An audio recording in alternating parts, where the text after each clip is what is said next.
दोस्तों, मैं आज जो आपको बताने जा रहा हूँ उसको सुनने के बाद आपको आपके लाइफ में इतनी वैल्यू मिलने लग जाएगी कि सब लोग आपकी बात मानेंगे और आपके हर काम बनते चले जाएंगे। वैल्यू बढ़ाने का मतलब है ज़्यादा रिस्पेक्ट। ज़्यादा लोग आपकी बात मानेंगे, सुनेंगे, समझेंगे और आपसे सीखेंगे और कहेंगे लाइफ में इज्जत मिले तो ऐसी, क्योंकि आपकी लाइफ सोशल लाइफ है। इसलिए ऐसे बहुत से मौके आते हैं जब आपके मेंटल पीस को कोई भी डिस्टर्ब करके चला जाता है, आपकी इंसल्ट करके चला जाता है, या आपका मजाक उड़ाकर चला जाता है, या तो सामने वाले को कोई भी कदर नहीं रहती। ऐसे टाइम पर कैसे आपके वैल्यू को अप और मेंटेन रखनी है, कैसे आपको स्पेशल अटेंशन दिलाना है और खास बनाकर रहना है, जो मैं आज आपको बताने जा रहा हूँ उस पर आपको पूरा ध्यान देना चाहिए।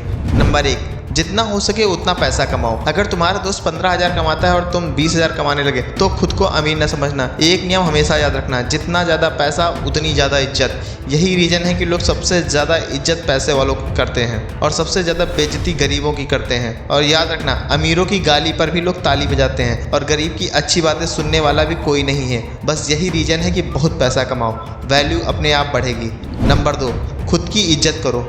जब तुम खुद की इज्जत नहीं करते तो तुम ही बताओ तुम्हारी इज्जत कौन करेगा। जब तुम खुद को महान नहीं मानोगे तो लोग तुम्हें महान क्यों मानेंगे। तुम इतिहास उठाकर देख लो, जिसने खुद को राजा माना है वही आगे चलकर राजा बना है। और यही एक कारण है कि हर कोई राजा नहीं बन पाता, क्योंकि अगर पूरी दुनिया पर राज करना है तो पुष्पा भाऊ और रॉकी भाई की तरह खुद को वैल्यू दो। ये लोग खुद की इंसल्ट नहीं करते थे, यही कारण है कि लोग इनका खौफ मानते थे और उनका हर जगह सम्मान होता था। नंबर 3, अपने बोलने का इंतजार करो। हम सब ने ये तो सुना होगा कि बोलने से लोग बहुत मुश्किलों में पड़ जाते हैं, इसलिए कई स्टोरी भी हैं। जैसे एक राजा ने एक अपराधी को फांसी की सज़ा सुनाई। जैसे ही मुजरिम को फांसी के फंदे पर लटकाया गया, रस्सी टूट गई और मुजरिम बच गया। उस समय रस्सी का टूटना भगवान का आशीर्वाद माना जाता था और मुजरिम को माफ़ कर दिया जाता था। जब ये बात सैनिक ने राजा को बताया तो राजा उसकी सज़ा माफ़ करने वाला ही था कि राजा के एडवाइज़र ने पूछ लिया कि मुजरिम ने कुछ कहा। तो सैनिक ने बताया कि मुजरिम ने कहा कि यहाँ का राजा एक ढंग की रस्सी नहीं बनवा सकता तो राज्य कैसे करेगा। फिर क्या था, राजा ने फिर से उसे फांसी की सजा दे दी और मुजरिम को मार दिया। लेकिन रुको, बात अभी खत्म नहीं हुई। ये बताओ, अगर हम बोलेंगे नहीं तो समाज में हमारा क्या असर पड़ेगा? बहुत बुरा ना। इसलिए याद रखो, तुम्हें बोलना है, कहाँ बोलना है ये बहुत जरूरी है। स्टीव जॉब्स हमेशा स्पीच देने आते थे। एलॉन मस्क या कोई भी जो बहुत बड़ी पोजीशन पर है, उसे बोलना ही पड़ता है। तो तुम्हें यह सीखना है कि कहाँ पर क्या बोलना है और कितना बोलना है। इन सब बातों का बहुत ध्यान रखना पड़ता है। ये स्किल एक दिन में नहीं आएगी, लेकिन धीरे धीरे ये स्किल आपको समाज में वैल्यू दोगी। और मिस्टर शिवाजी चैनल को सब्सक्राइब नहीं किया है तो कर लो, वरना बाद में पछतावा होता है कि मैंने ये चैनल पहले क्यों नहीं सब्सक्राइब किया। अब बात करते हैं नंबर 4 की, गायब हो जाओ। तुम्हें पता है कि द पावर ऑफ एब्सेंट क्या होता है? बहुत से सेलिब्रिटी आते हैं और जल्दी में रहते हैं और बिना कुछ खाए पिए ही निकल जाते हैं और कहते हैं कि मुझे दूसरी मीटिंग में जाना है, या कुछ बहाना बनाते हैं। वो इसलिए होता है क्योंकि वो द पावर ऑफ एब्सेंट को बहुत अच्छे से समझते हैं। वो जानते हैं कि वो जितना ज़्यादा लोगों के बीच में रहेंगे उतना लोग उन्हें हल्के में लेने लगेंगे और उनकी वैल्यू कम हो जाएगी। इसीलिए भीड़ से गायब हो जाओ।